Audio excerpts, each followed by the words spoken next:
할렐루야. 우리 앞뒤 좌우에 있는 분들하고 인사할 텐데요. 첫 번째는 이렇게 합니다. 사랑합니다.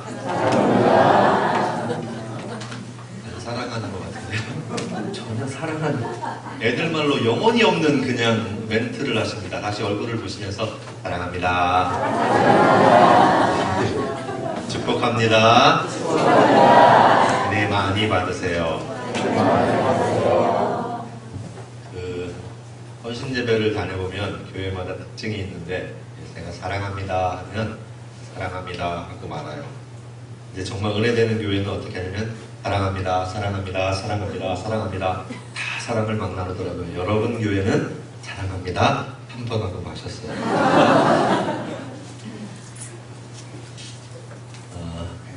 부족한 종을 보내주신 하나님께 감사드리고 또 이렇게 초청해 주신 강요와 목사님과 장로님들께 감사를 드립니다. 저는 수능 영주에서 수능 가고 수능에서 풍기 나가는 곳에 작은 교회가 하나 있어요. 태장이라고.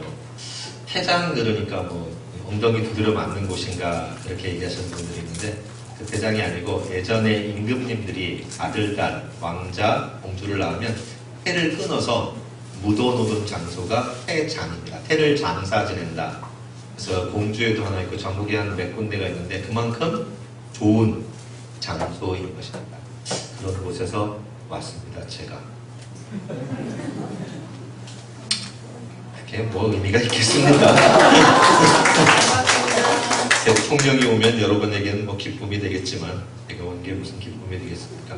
여러분 혹시 세상의 중심이 어딘지 아십니까? 지도책을 딱 펴놓고 세상의 중심을 보시면 어딘지 아세요?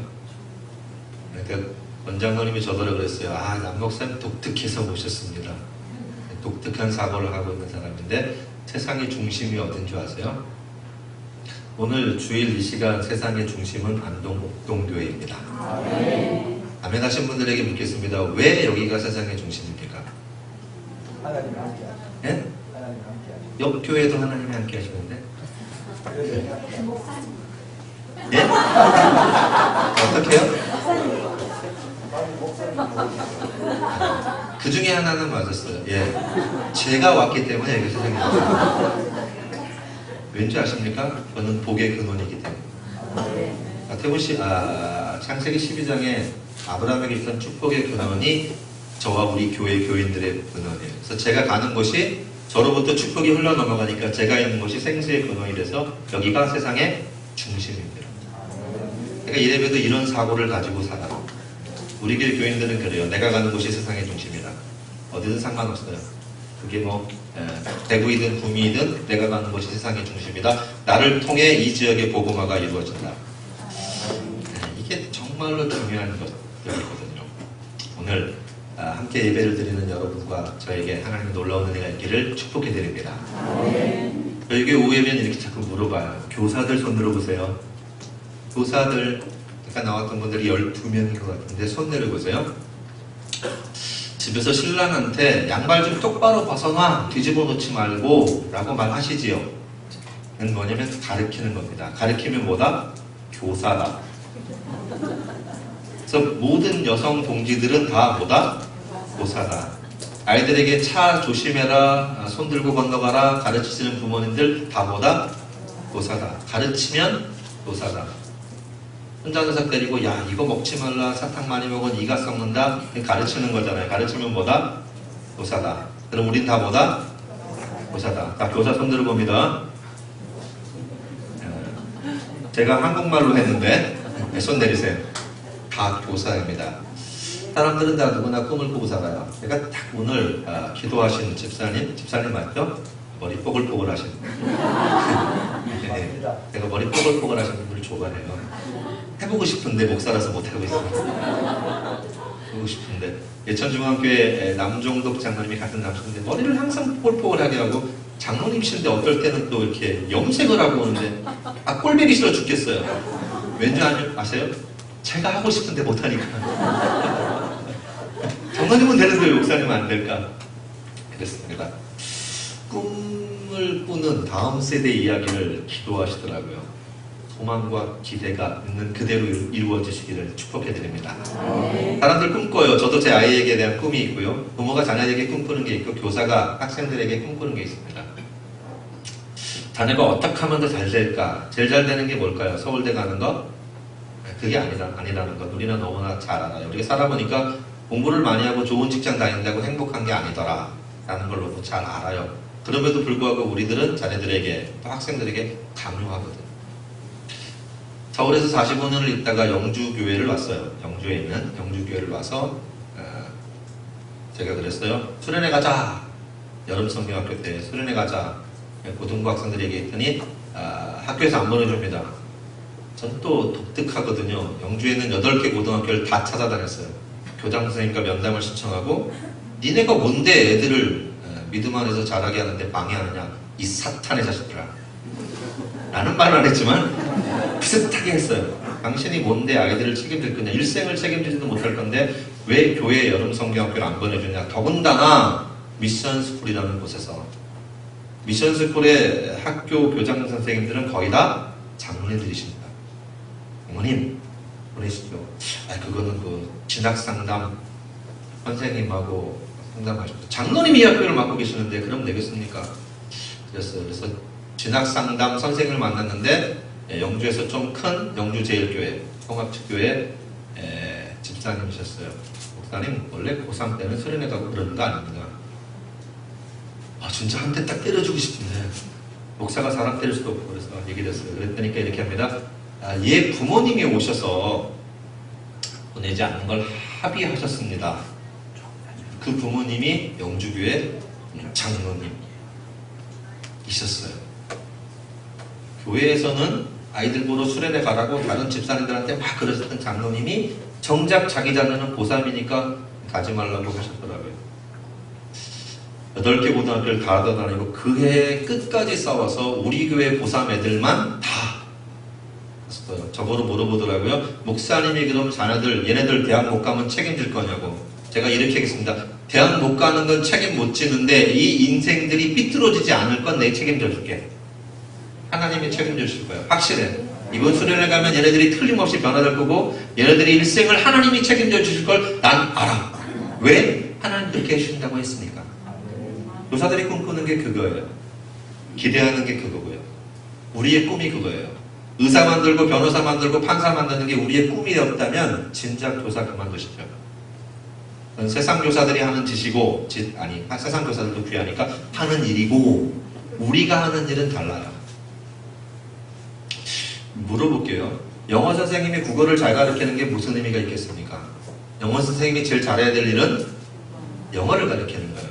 목회자가 제일 잘해야 되는 건 뭘까요? 말씀을 잘 가르치는 거예요. 근데 목회자에게 다른 걸 자꾸 요구한단 말이에요. 목회자를 병들게 하는 겁니다. 그러니까 듣기 싫어도 목회자로부터 떨어지는 말씀은 뭐예요? 하나님의 말씀이어야 돼요. 취사 선택해서 들으려고 하시지 말고 듣기 싫은 소리 한다고 귀 막아버리는 일들은 아니라는 거죠. 아이들에게도 그렇게 가르쳐야 되는 거죠. 고등학교 3학년짜리 친구에게 제가 그랬습니다. 꿈꿔라 구두 닦기가 되기를. 우리나라에서 제일 구두를 반짝반짝 밤을 잘 내는 구두 닦기가 되라. 이 녀석이 고2 때 자기네 집에 가서 엄마한테 얘기했어요. 집사님이 당장 그 다음날 쫓아왔어요. 그 목사님 좀 봅시다. 애한테 공부를 하라고 그래야지. 구두 닦기가 돼서 영광을 돌리려고 그따구 소리를 하려면 우리 교회에서 나가시는 것이 가한 줄 아옵니다. 앉혀놓고 30분 동안이나 얘기를 했어요. 그리고 달래서 보냈어요. 그리고 나서 그 친구가 국민대학교를 갔는데 100만 원을 들고 왔어요. 우리 아들 잘 가르쳐서 감사합니다. 이걸 왜 날 주냐? 하나님 앞에 감사해야지. 이거 미쳤냐? 집사가 돼갖고 이것도 모르냐? 저는 그렇게 표현을 했습니다. 학생들이 꼭 사회에서 필요한 사람, 우리 아이가 그래도 사람답게 사람 부실하게 살았으면 좋겠다라는 것이 부모의 마음이고 또 선생님들의 마음이에요. 여러 선생님들 착각하지 마세요. 이 아이들 해서 좋은 의사 되고 좋은 회사원 만들려고 교회에서 가르치는 거 아닙니다. 좋은 그리스도인 만들려고 가르치는 겁니다. 그렇다면 기대하셔야 돼요. 뭘 기대해요? 이 아이가 서울대 가는 걸 기대하지 마시고 이 아이가 좋은 그리스도인이 되는 걸 기대하는 것이 그게 온전한 헌신입니다. 내가 가르친 아이가 서울대 갔어. 이건 학원에서 하는 일입니다. 그래서 서울대 가면 프랭카드 걸어놓고 우리 학원 출신이 서울대 갔어. 그걸 자랑하는 건 학원이 하는 일이고, 우리가 하는 일은 뭐냐면, 와, 내가 가르친 애가 정말 좋은 그리스도인이 됐어. 대학을 갔는데, MT를 갔는데 다른 애들이 다 술을 먹으라고 해도 매를 맞아가면서도 나는 그리스도인이기 때문에 안 마셔요라고 말할 수 있고, 대신에 콜라 1리터짜리를 4병 마셔서 배가 빵빵해지는, 그걸 자랑할 수 있어야 돼요. 저희 딸이 대학교 1학년 들어갔거든요. 올해 그랬습니다. 술 안 마십니다. 저는 그리스도인이기 때문에 술을 안 마시겠습니다. 그래서 남들이 소주잔 한 잔에 술을 마실 때 얘는 큰 컵으로 콜라를 하나씩 마셔서 거의 5리터 정도를 마셨어요. 딸이 5리터 마시면 어떻게 될까요? 다 먹은 거 확인하고 그러면서 와서 그래요. 아빠, 나는 멋진 그리스도인다운 삶을 살았어.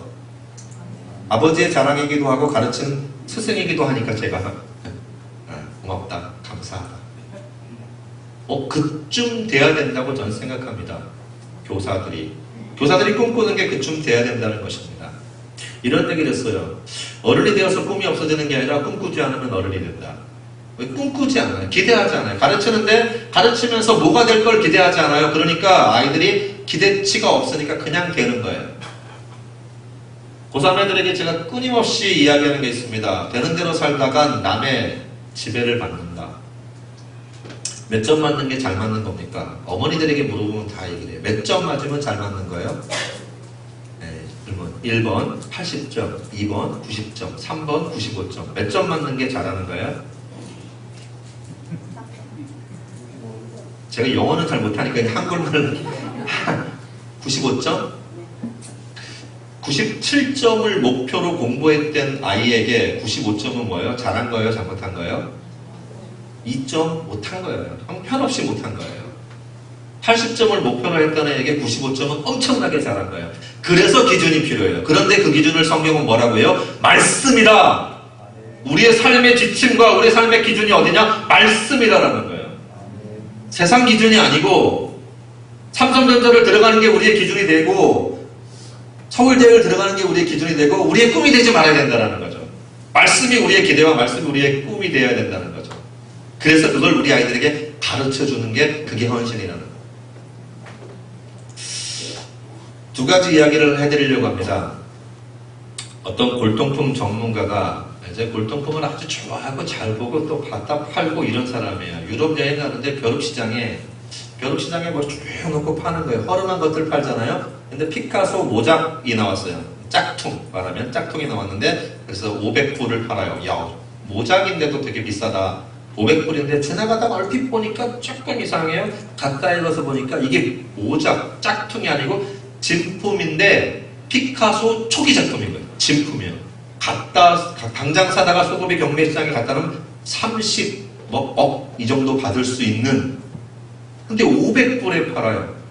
근데 호주머니를 들고 보니까 자기 수중에 1100불밖에 없어요. 여행하느라고 나와가지고. 또 하나의 이야기를 해드리겠습니다. 어떤 사람이 미국에서 평일날 동네를 걸어다니는데 집이 하나 나왔어요. 그래서 사람은 이사가고 집하고 집기를 통째로 판매하는 그런 일이 있어요. 그래서 뭐 심심하니까 지나가다가 집 구경이나 한번 해보자 이웃인데 들어가서 이렇게 보니까 별다를 게 없어요. 그래서 그냥 나오려고 하는데 거실 한쪽에 보니까 그 집 주인이 썼던 책상이 하나 있는데 굉장히 옛날 책상이고 앤틱하고 너무 마음에 들어요. 이 책상만 팔면 딱 사고 싶은, 너무 마음에 들어서 서성서성되고, 그렇다고 이 집을 통째로 살 수는 없잖아요.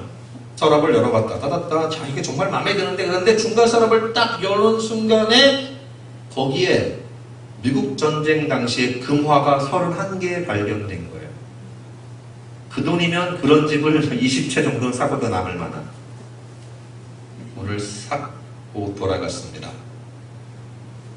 제 이야기는 여기까지입니다. 우리가 살고 있는 이 시대에 가장 중요한 게 뭘까? 영적 필요가 채워지는 영적 성숙이 교회마다 안 일어나고 있다는 겁니다. 많은 상당수의 성도들이 하나님 말씀을 듣고 머릿속으로는 생각하고 아멘! 예, 그렇게 살겠습니다 라고 말하지만 실제로 기도하지 않아요. 기대하지 않아요. 오늘 아침에 여러분들 목사님 말씀을 들었을 거예요. 좋은 말씀 많이 들었을 거예요. 훈계도 들으시고 요금도 들으시고 그대로 사시겠습니까? 그대로 안 살아요. 이게 문제인 거예요. 그대로 안 산다는 게. 그대로 안 사는 것뿐만 아니라 기대하지 않아요. 내가 예수 그리스도의 제자다, 그리스도인이다, 그리스도인답게 살아야 된다는 걸 기대하지 않아요. 저는 참 사람이 못돼가지고요 이럽니다. 새치기 하는 걸 못 보는데 지난주 총회 가가지고 총회 어른들하고 쭉 이제 하고 헌포도선가 뭔가를 하고 나서 밥을 먹는데 쭉 줄을 섰어요. 여집사님들이 목사님들 이리 오세요. 그런데 제가 안 갔어요. 제 옆에 있었어요. 그냥 서세요. 서 있었어요. 다른 목사님들은 막 앞에 가서 뛰고 집사님들도 줄 서 있는데 목사님들이 왜 끼는지 모르겠어요. 아마 계급이 높으신 것 같아요. 저는 계급이 낮아가지고 항상 뒤에 서거든요. 참고로 저희 교회 계급은 제가 제일 낮습니다. 저희 교회에서 제일 계급이 높으신 분은 오늘 막 교회 문을 들고 온 새신자가 제일 높습니다. 제 밑으로는, 제 위로는 바로 장로님들이 저보다 한 계급 높으시고요. 장로님들 위로는 권사님들, 집사님들, 그리고 평신도, 그리고 오늘 새로 들어온 사람이 계급이 제일 높아요. 뭘 보면 하냐면 이래요. 집에서 아이를 낳으면 할아버지 할머니들이 어린아이를 낳고 어떻게 합니까? 두 손으로 떠받들어요. 얼마나 계급이 높으면. 교회도 그래야 돼요. 목사 그거 아무것도 아닙니다. 장로가 아무것도 아닙니다. 권사 집사 그거 아무것도 아닙니다. 목사는 걸레 들고 걸레질하는 게 목사고요. 장로는 그냥 빗자루 들고 쓰는 게 장로고요. 권사는 그냥 청소 유리창 닦는 경사예요. 이게 어느 게 높고 낮음이 아니라 하나님의 교회를 섬겨가는 일이 다른 거예요. 질서상 그냥 목사님이 앞에 서시는 거고 장로님이 앞에 서시는 것이 계급상 있는 게 아니에요. 계급상 있어버리면 지금 우리 사회가 흔히 얘기하는 갑질해버리거든요. 그러면 안 되는 거죠. 우리 다 똑같은 사람들이에요. 그래서 저희 교회는 이렇게 얘기했습니다. 돌아가실 때 장로님, 저는 거기다가 아무개 장로 여기 잠들다 이런 거 안 씁니다. 성도 아무개 이렇게 씁니다. 얘기해놨어요. 저도 마찬가지예요. 제가 사역하다가 어느 날 갑자기 뇌졸중이든 동맥경화든 쓰러지면 거기다 목사 누구라고 절대로 쓰지 말아요.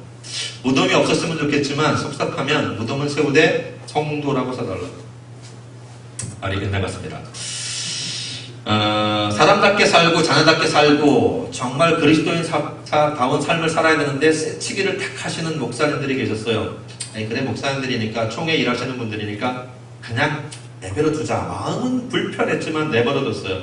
그런데 그 목사님 중에 한 분이 거기 있는 여자 사무원에게 호감을 가지셨는지 그냥 어쨌든 잘 보이고 싶었는지 어쨌든 호의를 베풀려고 야 아무개 양아 이리 와 쏙 집어넣는 거예요. 그때 제 못된 성격 머리가 성질 머리가 발동했어요. 목사님 그렇게 새치기 하는 거는 그리스도인의 삶이 아닙니다. 그 식당 큰 데서 큰 소리로 얘기했어요. 제 목소리가 크잖아요. 갑자기 식당에 한 200여 분이 쨍해졌어요.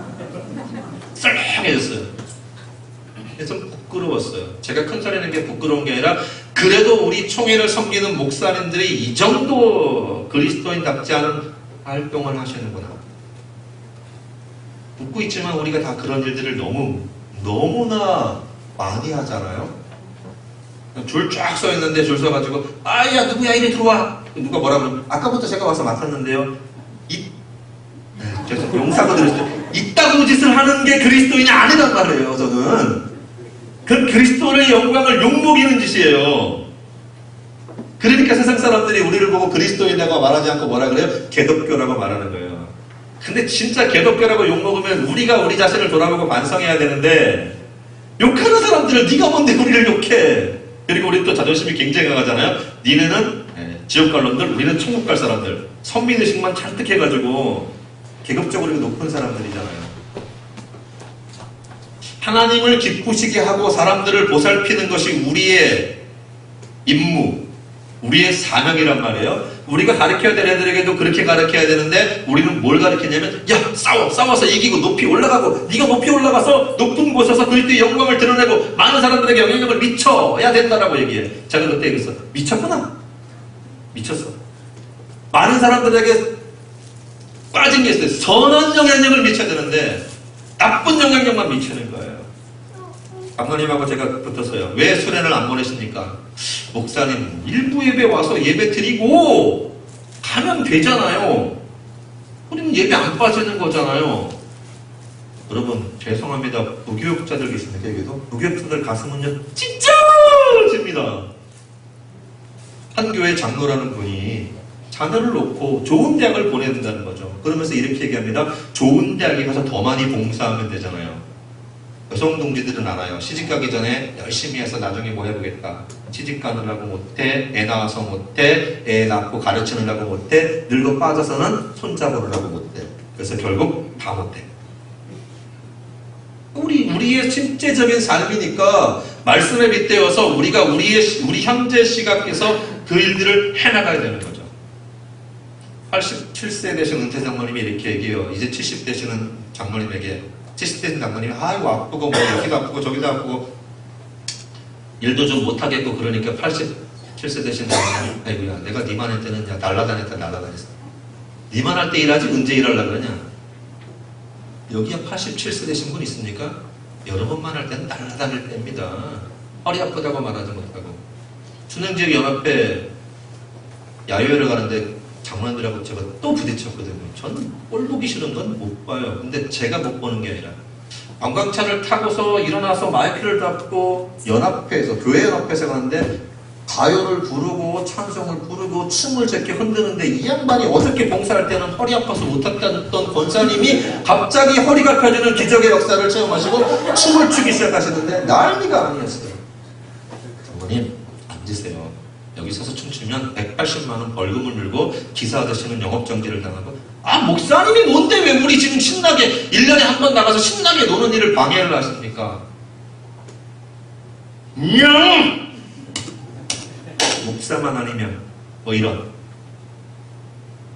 세상 사람들도 지키는 법규를 그리스도인들은 너무나 아무렇지도 않게 어기는 교회 연합회 갑니다. 그래서 당신네 교회끼리 가면 당신네 목회자가 허락하면 가요를 부르든 뽕짝을 부르든 트로트를 부르든 용납 안 해. 괜찮아 난 아무 말도 안 해. 그런데 우린 연합회에서 가는데 그러냐. 기가 막힌 일이 있었어요. 한 번은 갔는데 어딜 갔느냐. 경주 불국사 등 쫙 따라가는데 5월 말일쯤에 갔어요. 그 다음 주에 석가탄신일이 있는 그때 경주 불국사를 탐방 장소로 정해놓으신 거예요. 아 진짜 죽여버리지도 못하고 살려버리지도 못하고 참 진짜 주님만 아시는 도대체 이 사람들 머릿속에는 뭐가 들었나 싶은 그리스도인이 아닐 수도 있다는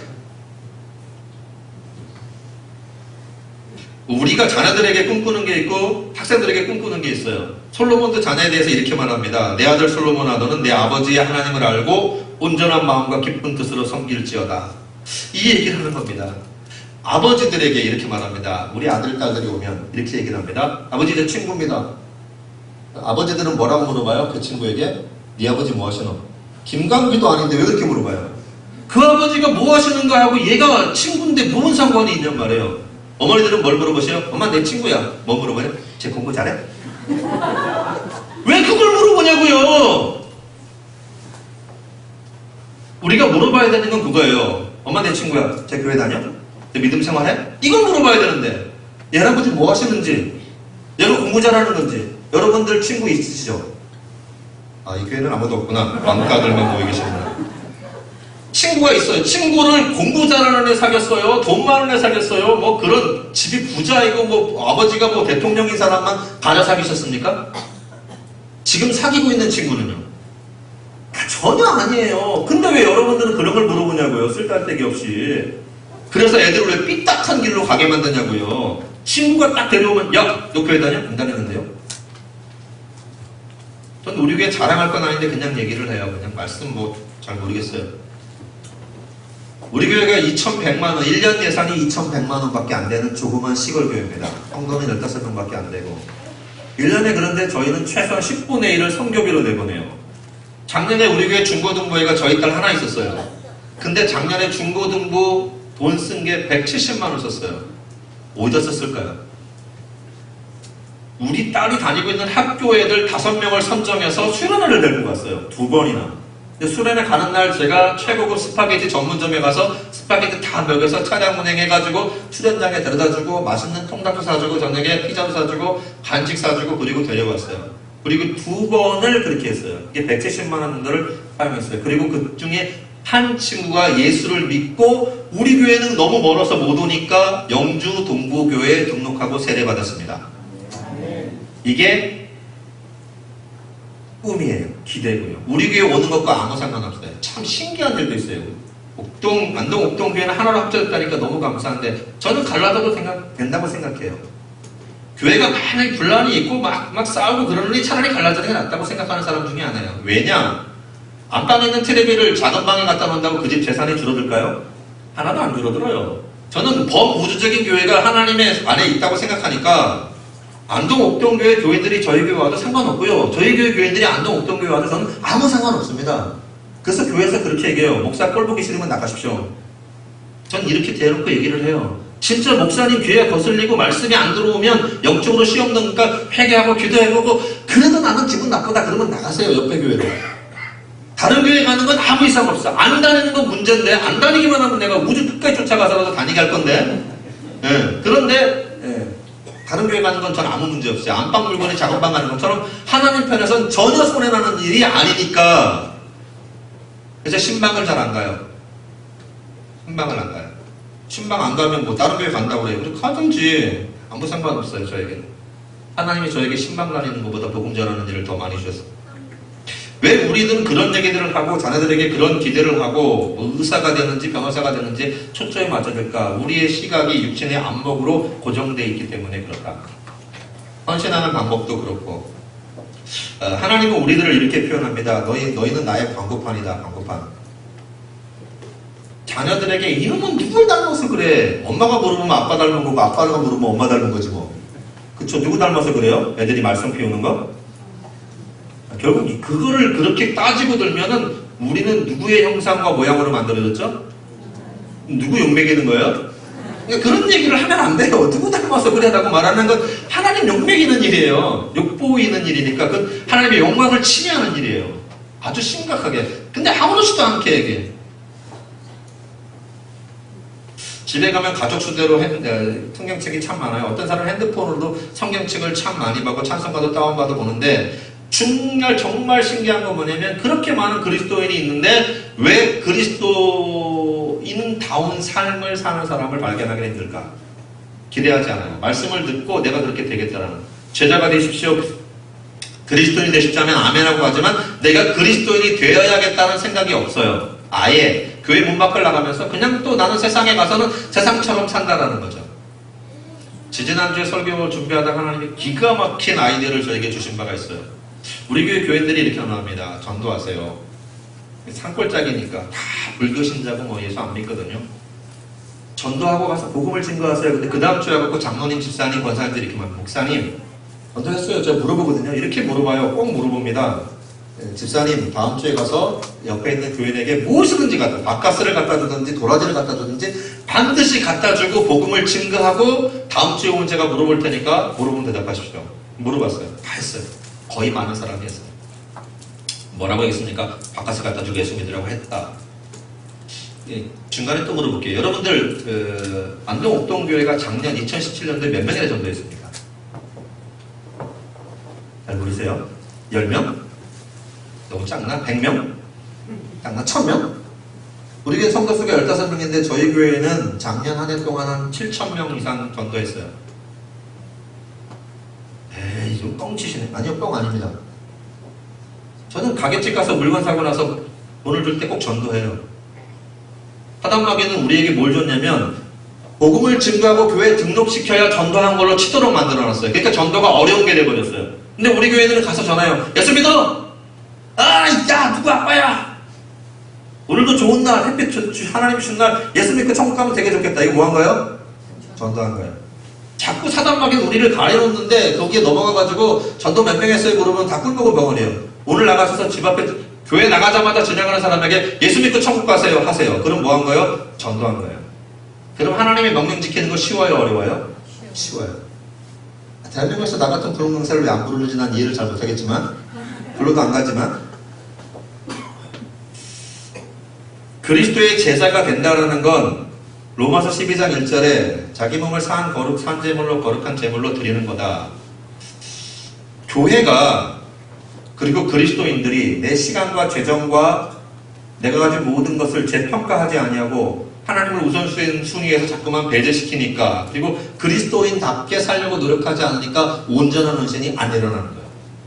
교사 헌신 예배를 드리는데 교사들이 학생들에게 뭘 기대하십니까? 기대하지 않아요. 기대하지 않고 공과 그냥 가르칩니다. 그러니까 아이들에게서 변화가 안 일어나요. 놀라운 건 뭐냐면 나도 변화가 안 일어나니까 아이들에게 변화도 안 일어나는 겁니다. 교사가 변화를 일으켜야 되는데 말씀대로 사라지면서 변화를 일으키는 삶을 살아줘야 아이들이 변화가 일어납니다. 근데 자기가 온전한 헌신을 안 하니까 안 일어나는 거죠. 아까 제가 목사님하고 얘기를 하다가 저희 아들이 신학교 이게 2학년입니다. 총신대학교 2학년이에요. 부교육자를 23년을 했는데 어렵고 힘든 생활을 하고 돈도 없고 저희 교회는 100만 원도 안 되고 뭐 그래요. 힘들었어요. 서울에 45년을 사는 동안 학원을 한 번도 안 다녔는데 너는 자식아 목사 되는 게 좋으냐? 그걸 왜 가냐? 이 비련한 놈아. 나는 너를 학원도 못 보내주고 맛있는 것도 못 사주고 옷도 제대로 못 사주고 어느 날 신발을 봤는데 바닥이 펑크난 신발을 질질 긁고 다녀서 내가 마음이 너무 아팠는데 너는 그렇다 치고 네 아들은 또 그렇게 만들래? 이 미련하고 이 미련한 놈아. 갈래? 왜 가니? 그때 이렇게 얘기를 했습니다. 전 아빠 같은 목회자가 되고 싶어요. 제가 아들한테 이렇게 얘기를 했습니다. 고맙다. 고맙다. 그리고 네가 가는 길을 내가 축복해줄게. 우리 딸이 총신대를 시험 쳤는데 못 갔어요. 떨어진 게 얼마나 감사하던지. 올해 총신대 사태를 보면서 애들이 선교사가 되겠다니 왜 이런 소리를 해? 너네들이 다 그렇게 되면 저는 시골 교회에 은퇴하고 나면 은퇴 자금도 받을 수 없는 교회고 빚만 지금 한 3천만 원 있고 은퇴하면 뭐 집도 없고 전 아무것도 없는 사람인데 빚만 있어요. 은퇴하면 얘네들이 날 먹여 살려야 되는데 한 녀석은 목회자가 되겠다고 하고 한 녀석은 선교사나 사모가 되겠다고 하니까 제 은퇴 후의 인생은 여러분이 지금 머릿속으로 떠올리는 그거예요. 아 이제 나는 끝났구나. 이런 생각을 하면 안 돼요. 어떤 집사님은 참 겸손하십니다. 목사님 저는 교회 가서 회사 가서 저는 그리스도인이라는 걸 말 안 합니다. 왜요?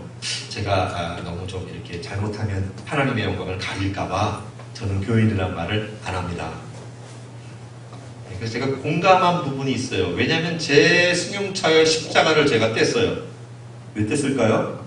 어느 목사님 얘기를 듣고 뗐어요. 목사님이 하이칼라 옛날에 이렇게 조금 나온 거 있잖아요. 뭐 그런 칼라를 입고 주일날 부흥회가 늦어가지고 쉥 경찰이 삐뽀 차를 딱 세웠어요.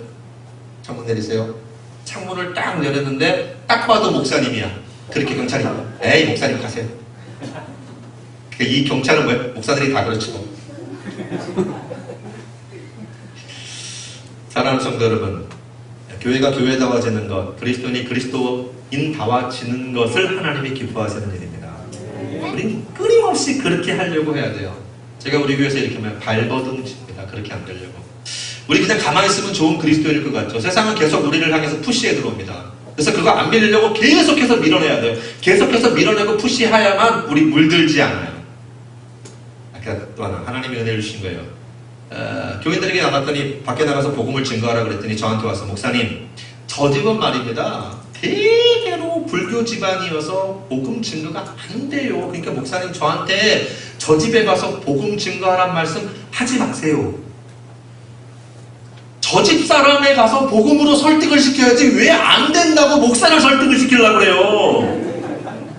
아니 이해가 안 돼. 복음으로 그 사람의 영혼을 살리고 그 사람을 설득시켜야지 안 되는 이유를 왜 목사에게 설득을 시키냐고요.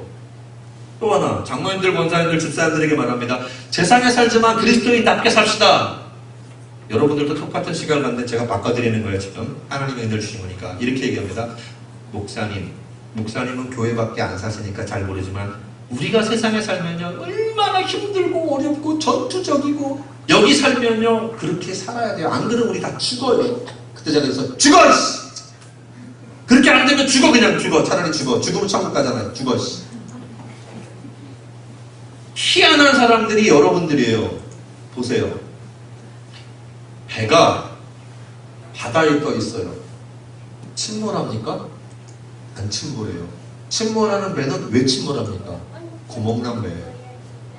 구멍이 안 나면 배는 바다에 가라앉지 않아요. 그런데 우리는 많은 그리스도인들은 내가 세상에 살기 때문에 어쩔 수 없이 그렇게 살아야 된다라고 핑계를 대는 거예요. 세상에 살아도 우리의 믿음을 지키면 침몰 안 해요.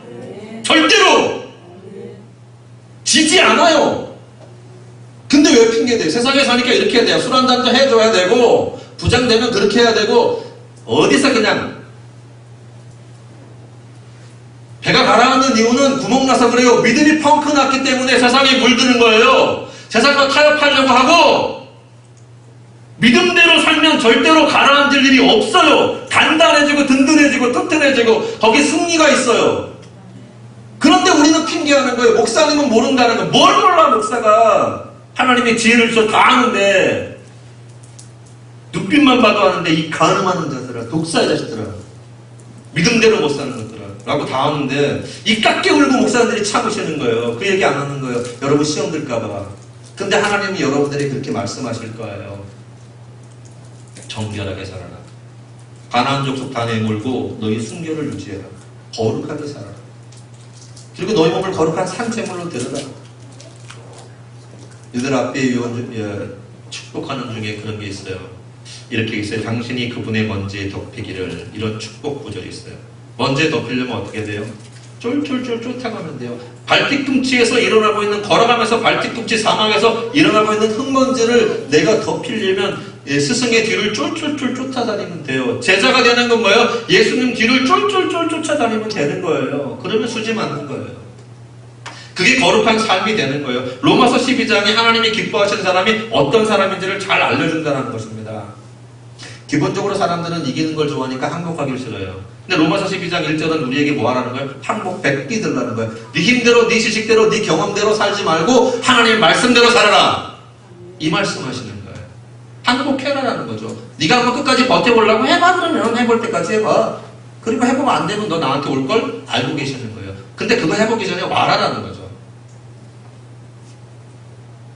우리가 헌금 시간에 많이 부르는 찬양 중에 이게 있어요. 주께 드리네, 주께 드리네, 사랑하는 뭐죠? 구주 앞에 모두 드리네. 이게 이제 영어로 써냈는데 항복합니다, 항복합니다. 사랑하는 주님 앞에 항복합니다. 내 힘과 내 지식과 내 경험으로 안 되니 주님 나를 사용해 주시고 나의 모든 것을 책임져 주시고. 저는 이걸 우리 교회에서 이렇게 가르칩니다. 위탁한다. 위탁이 뭔지 알죠? 어린이집에 아이들 갖다 맡기는 거예요. 위탁이요. 하나님 제 삶을, 제 모든 오늘 하루의 삶을 하나님 앞에 위탁해 드립니다. 제가 매일 아침에 일어나면 페이스북을 보고 카카오 스토리를 보는데 권택선 장모님이 매일 이렇게 묵상을 올려요. 내가 좋아요를 한번 꼭 눌러줄 테고 제가 기분이 감동하지 않으면 안 누르고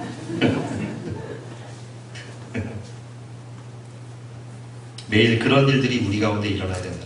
행복하는 거예요. 주님, 저는 당신의 것입니다. 제 소유와 내 모습 이대로 당신께 드립니다. 주님, 당신 앞에 저는 굴복합니다. 뱉기듭니다. 행복합니다. 오늘도 맡아주시옵소서. 이게 그리스도인의 삶이라는 거죠. 오늘 교사원신 예배를 드리는 우리 모두가, 그리고 안동교회 후대들을 가르치는 교사들이 이런 꿈을 꾸시기 바랍니다. 우리의 아이들이 선생님들 닮아서 그리스도화 되어서 예수님의 제자 되어서 주님, 오늘 우리의 삶을 하나님 앞에 맡겨드립니다. 나를 사용하여 주시옵소서. 거룩한 주의 군사가 되겠습니다. 강한 사람이 되겠습니다. 세상을 이기는 사람이 되겠습니다. 어떤 세상 풍파가 몰려와도 구멍나지 않고 든든히 떠있는 배가 되겠습니다. 이런 고백을 할 수 있는 아이들이 되는 그런 교회가 되시기를 주님의 이름으로 축복해드립니다. 조금만 더 쓸게요, 시간을. 마태복음 13장에 돌아가 보면 밭에 감추인 보화 이야기가 나옵니다. 밭에 감추인 보화요. 어떤 사람이 길을 가다가 밭에 감추인 보화를 발견했어요. 잘 감투어주고 집에 가서 이렇게 고기만 읽어드릴게요. 45절에 또 천국은 마치 여기요. 천국은 마치 밭에 감추인 보화와 같으니 사람이 이를 발견한 후 숨겨두고 기뻐하여 돌아가서 자기의 소유를 다 팔아 그 밭을 사느니라. 또 천국은 마치 좋은 진주를 구하는 장사와 같으니 극히 값진 진주 하나를 발견하며 가서 자기의 소유를 다 팔아 그 진주를 사느냐. 다 팔아.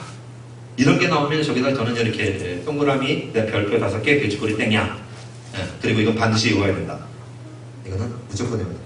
이건 평생 외워야 된다. 간직하고 살아야 된다. 다 팔아. 이야기의 처음으로 돌아갑니다. 설교 시간 제일 처음에 제가 했던 거 기억하시기 바랍니다. 골동품 상인이 피카소의 그림을 발견했습니다. 500불에 파는데 300불밖에 없고요. 갖다가 소도비 경매장에 갖다 놓으면 30억 불 이상을 받을 수 있는 귀한 것입니다. 두 번째는 한 집에 있는 책상 안에서 남북전쟁 당시에 금화를 31개 발견했던 사람. 궁금하시죠? 그 사람들이 어떻게 했을지. 여러분이라면 어떻게 했겠습니까? 마태복음 13장의 말씀처럼 다 팔아 그걸 샀을 거예요. 저는 틀림없이 팔 거예요. 제가 돈이 없으면 제가 권태스 장모님한테 5천만 원만 빌려달라 해서 그걸 사서 이익을 남기고 돌려드렸을 거예요. 아예 이자도 든든히 듬뿍 쳐드렸을 거예요. 뭐란 거예요? 첫 번째 가치를 아는 거예요. 가치를 알아야 바꿔요. 아이들끼리도 물물 교환하잖아요. 너 이거 좋은데 이거 나랑 바꿀래? 이렇게 해서 바꾸게 되는데 좋은 것과 바꾼다고 생각해요? 나쁜 것과 바꾼다고 생각해요? 여러분은 좋은 거랑 바꿉니다. 더 가치 있다고 생각되는 거랑. 밭에 감추인 보화를 발견한 그 사람은 그 보화가 내가 가지고 있는 모든 것보다 더 가치 있다고 생각하고 알아버린 거죠. 오늘 많은 그리스도인들이 헌신하지 못하는 이유, 교사들이 아이들을 향해서 헌신하지 못하는 이유가 뭐냐? 말로는 아이들을 가르치고 헌신한다고 하지만 올인하지 않는 이유가 뭐냐? 이 아이가 어떻게 될지를 기대하지 않고 꿈꾸지 않으니까 온전한 헌신을 안 하는 거예요. 가치를 모르는 거예요. 교사들이.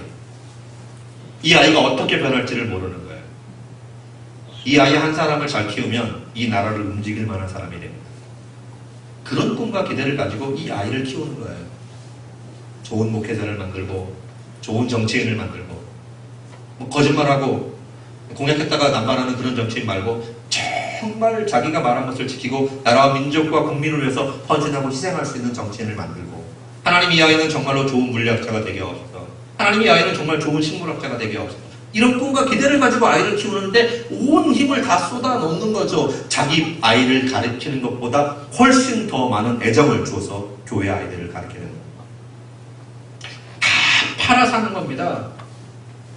발견했을 때 어땠을까요? 야호, 나는 신받다. 이제 이것만 팔면 30억 불을 벌 수 있다. 이만한 집을 10채 이상 살 수 있는 돈이 금화가 있으니까 내가 빚을 내서라도 이 집을 사고 임금 금화만 챙기고 책상만 챙기고 집은 다시 또 팔아야 되잖아요. 머릿속으로 5만 가지 생각이 다 지나갔을 거예요. 뭘 알아서? 가치를 알아서. 우리가 하나님의 일에, 교회 일에 헌신하지 않는 이유는 뭐냐면 교회 일에 헌신하는 일이 얼마나 가치 있는지를 모르니까 헌신하지 않아요. 그리고서는 겨우 그냥 식당 공사하고 와서 교사하고 성가대 하면 이러는 거예요. 목사님 내가 이번에 성가대 서줬어요. 목사님이 하도 그래서 내가 진짜 안 하려고 했는데 올해만 하고 성가대 안 하려고 했는데 목사님이 하도 나한테 말씀하시니까 올해 한 번만 내가 해줄게요. 무슨 깡패도 아니고 양아치도 아니고 무슨 집사님들이 그래요? 11월 말만 되면 목사님들 머리가 쥐어 터져요. 흰머리 생기는 거 맞죠? 전에 얼마 안 됐는데 왜 그랬을까요? 11월 달에 교사 선정한다. 찾아다니면서 집사님 교사 한 번만 해줘. 교사가 모자라. 목사님 전 성가대 할래요. 성가대는 얼마나 편한데요. 가서 앉아서 노래만 부르면 되는데 교사하면요 신방 가야 되잖아요. 가르쳐줘야 되잖아요. 성가대는 가서 노래만 부르면 되는데요. 전 교사 안 하고 성가대 할래요. 가치를 모르니까 그런 거예요. 기도하시던 집사님이 그랬어요. 정말 귀한 가치를 가진 게 교사란 말이에요. 누구하고도 비교할 수 없는. 그래서 성경은 뭐라고 표현해요? 가르치는 자를 이렇게 하면 목사 또는 교사라고 그랬을 때 같은 동급으로 놓단 말이에요. 얼마나 귀한 직분입니까? 그러니까 교사하라 그러면 목사님이 김 집사님 교사 한번 해주죠.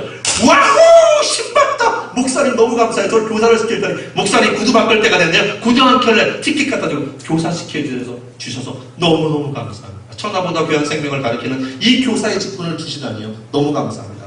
몇 구두 있는데 목사님 잠깐 기다리세요. 양복으로 바꿔드릴게요. 양복 한 벌 갖다 드리고. 웃는 교사들은 안 하시려고 웃는 건가? 하려고 웃는 건가? 이런 거 하면 목사님을 잘 설교하려면 뭔가 기분 나쁜 일이 있으신 것 같아요. 돈이 없는 건 아닐 것 같은데. 그리고 뭐 하냐면 그것을 소유하려고 하는 결단이 있어야 돼요. 결단이. 그래, 내가 어떻게 이것을 다 팔아서라도 저건 내가 꼭 사겠다라는 결단이 있고 또 하나 이것을 다 팔아 라고 하는 희생이 있어야 돼요. 이것을 다 팔아서 저걸 사겠다는 극도의 희생. 뭐예요? 다 파는 거예요. 집 한 채 팔아서 집 한 채 사는 게 아니고 내가 가진 모든 것을 다 팔아 그것을 사는 극도의 희생을 가지고 있어야 돼요.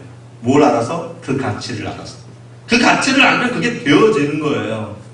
그것이 되어지는 거예요. 그리고 나서야 자신이 원하는 것을 얻게 되는 거죠. 이게 희생이에요.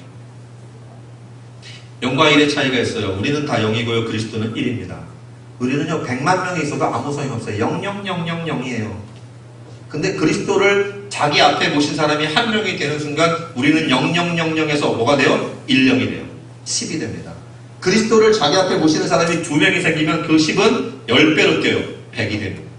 그리스도를 앞에 모시고 사는 사람들이 3명이 되고 4명이 되고 5명이 되고 6명이 되고 옥동교회, 옥동교회 교인들이 다 그리스도를 앞에 모시고 사는 그리스도인다운 삶을 사면 우리는 숫자를 못 세요.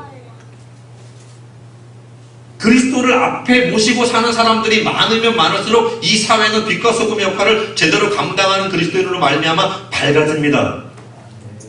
기독교라는 욕을 안 먹습니다. 뭐가 중요해요? 우리가 헌신하는 게 중요해요. 작은 디테일이요. 물은 99도에서는 절대 끓지 않아요. 100도에서 딱 끓잖아요. 끓어오르잖아요. 그 1도의 디테일이 우리가 가지면 되는데 아주 또 작은 거를 못 넘어가요. 때때로 그런 걸 봅니다. 요것만 넘으면 이 집사님 하나님이 축복해 주실 것 같은데 라고 보여지는데 거기를 안 넘어가. 양다리 걸치고 세상으로 왔다 갔다 하다 못해 그래서 목사님이 가서 한번 툭 밀어서 교회 안으로 툭 밀어넣을까?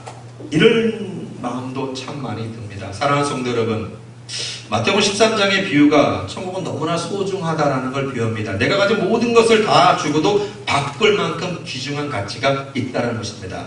저도 그렇지만 여러분들 다 대부분이 결혼하셨고 앞으로 결혼할 사람도 있는데 결혼할 때 대부분은 하나님이 우리에게 이렇게 말씀하신 걸 말씀에 따라서 결혼하기도 했을 겁니다. 결혼을 가만히 들여다보면 배타적 선택입니다. 그 귀한 걸 가치를 알아서 선택했던 마태복음 13장처럼요. 배타적 선택은 뭐냐면 이런 겁니다. 내가 이제 이 여자만 바라보고 다른 여자들은 쳐다보지 않겠다라는 그런 결정입니다. 결혼했는데도 이 여자만 쳐다보는 게 아니라 다른 여자를 쳐다보고 다니면 뭐예요? 바람둥이죠. 그런 사람은 매를 맞아야 되죠. 똑같이 남자도 마찬가지입니다. 여자도 마찬가지입니다. 내가 이 남자를 선택하면 다른 남자들을 더 이상 사랑하지 않겠습니다라고 말하는 배타적 선택입니다. 오늘 그리스도인들에게 필요한 게 뭐냐면 그거예요. 배타적 선택. 내가 하나님만 바라보겠습니다. 그러니 세상을 사랑하지 않겠습니다. 돈을 사랑하지 않겠습니다. 명예를 사랑하지 않겠습니다라고 말하는 배타적 선택을 해야 함에도 불구하고 우리는 안 하고 있는 게 문제라는 거예요. 영적 성숙이 안 일어나는 거죠. 기대하지도 않고 변화도 안 일어나는 거예요. 마땅히 개독교라고 욕먹는 건 너무나 당연하다는 거예요. 그러니까 헌신하지 않아요? 많은 사람들이. 교사가 누구냐고 물어보면 교회 와서 아들 가르치는 그 사람만 교사라고 손든 것과 너무나 똑같다라는 거죠. 우리 모두가 교사예요. 영주동부교회 강도사님이 한 분 있는데 제가 그 친구를 만약에 제가 어디 교회로 총빙을 받아서 가진 않을 건데 갖다 치면 무조건 그 친구는 부교육자로 데리고 가겠다. 윤현주일학교 학생 시간에 장모님에게 부탁을 장모님 한번 와서 아이들을 향해서 인사 한번 하고 가십시오. 나 우리 교회 아무개 장로입니다. 인사하고 가십시오. 그러면 그 아이들에게 저는 장로님을 볼 때마다 언제든지 인사하라고 가르치겠습니다. 이야, 기가 막히게 똑똑한 녀석이다. 아이들에게 인사하는 법을 가르쳐야 돼요. 교회 어른들을 보면 교회 마당에 들어서는 순간 나보다 나이 많은 사람을 만나면 무조건 인사하는 법을, 아까 계단 올라갈 때 봤는데 내려올 때 또 보면 또 인사하는 방법을 가르치는 것이 그리스도인의 교육이에요. 그리스도인들이 그래야 된다는 거죠. 헌신이 뭐냐라고 하나만 더 얘기하면 많은 사람들은 내 걸 뺏기는 것이 헌신이라고 생각합니다. 뭐 드려야 되니까. 그렇게 장모님 제가 그랬어요. 장모님 연세가 많으시니까 이제 하늘나라에 갈 시간이 됐으니까 재산이 한 3억 정도 되는데 그거 다 교회에 기부하고 가시죠. 미리 좀 저랑 각서를 쓰시죠. 양해각서를 쓰고 내가 죽으면 교회에 내기로 양해각서를 쓰시죠. 그랬더니 화를 버럭 내시고 한 주 교회를 안 나오시겠다라는 거예요. 그래서 집사님들 권사님들이 화가 나셨어요. 목사님 때문에 15명밖에 안 되는 교인이 14명이 되게 생겼습니다. 권사님이 안 나오시면 13명이 되는 겁니다. 그러니 목사님이 찾아가서 신방을 하시지요. 목사는요 가슴 찢어집니다. 그때 진짜 안 나오면 어떡하지? 내가 못한 일 싸는 게 낫지 교인이 안 나오는 것보다. 기도하죠. 하나님 갈까요 말까요? 이 양반이 가든지 말든지 말씀을 해주시면 좋은데 아무 말씀도 안 하시는 거예요. 갈까요 말까요? 갈까요 말까요? 그리고 제 마음대로 안 갔어요. 그 다음 주에 너무나 감사하게 나와주고 그 다음 주에 또 얘기했습니다. 장모님 양해각서 이제 쓰셔야죠. 에이씨! 네, 하셨습니다. 헌신을 알고 가치를 알면 양해각서를 틀림없이 쓰셨을 거예요. 가치를 모르기 때문에 안 쓰셔요. 사랑하는 성도 여러분, 교회가 건축하는 걸 봤습니다. 누가 얼마나, 제가 궁금해요. 누가 얼마나 헌신하셨을까? 물질로 얼마나 내셨을까? 작정한 부분 얼마나 하셨을까? 권택순 장로님 오늘 아침에 제 카카오 스토리에 들어오셨으면 하는 그분은 부산 초량교회 집사님이었습니다. 자기의 집을 다 팔아서 부산 초량교회에 지금 있는 건물 건축할 때 다 팔아서 딱 드리고 아무것도 없이 애들을 데리고 서울 짜장면 집에 방에서 6개월을 기거했어요. 왜 오셨습니까? 그랬더니 내가 그 교회에 있으면 내가 돈을 그렇게 많이 냈다고 갑질할까봐 왔습니다. 그리고 장만대에 있어서 사라 인터내셔널 옷 만드는 공장, 그리고 일본과 동대문 남대문에 큰 기업도 갖고 계신 분이 다 팔아서 필리핀 지금 가셔서 필리핀 아이들에게 그곳에서 미신 가르쳐주는 일을 하고 평생을 마치시려고 해요. 지금 한 달 들어와 계시는데 그게 그리스도인의 삶.